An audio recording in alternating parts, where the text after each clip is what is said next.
आज के हमारे इस वीडियो में हम आपके लिए संकष्टी चतुर्थी की व्रत कथा लेकर आए हैं। एक समय की बात है, किसी नगर में एक देवरानी और जेठानी रहते थे। जेठानी अमीर थी और देवरानी गरीब थी। देवरानी का पति जंगल से लकड़ियां काटकर शहर में बेचता था।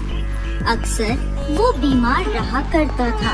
वहीं देवरानी जेठानी के घर का सारा काम करती थी। बदले में जेठानी बचा हुआ खाना, पुराने कपड़े आदि उसे दे देती थी, जिससे देवरानी का परिवार चल रहा था।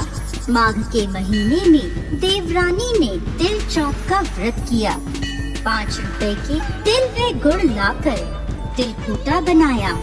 पूजा करके तिल चौथ की कथा सुनी और तिलकूटा छीके में रख दिया और सोचने लगी, चांद उगने पर तिलकूटे का भोग लगाकर ही कुछ खाऊंगी। कथा सुनकर वो अपनी जेठानी के घर चली गई। खाना बनाकर उसने जेठानी के बच्चों से कहा, खाना खा लो।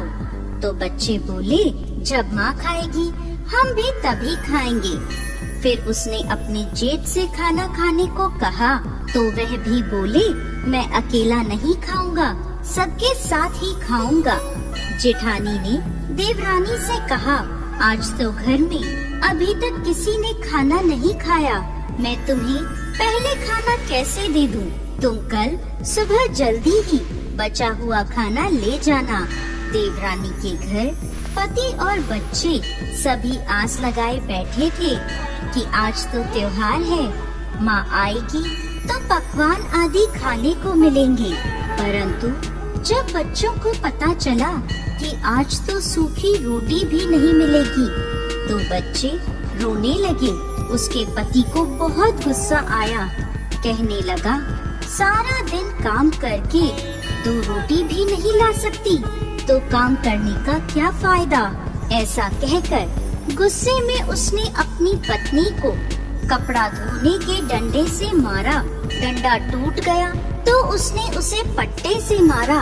वो बेचारी गणेश जी महाराज को याद करती रोती रोती पानी पीकर सो गई। उस दिन गणेश जी महाराज उसके सपने में आए और बोले, धोबना मारी, पाटा मारी, सो रही है या जाग रही है? वो बोली, कुछ जाग रही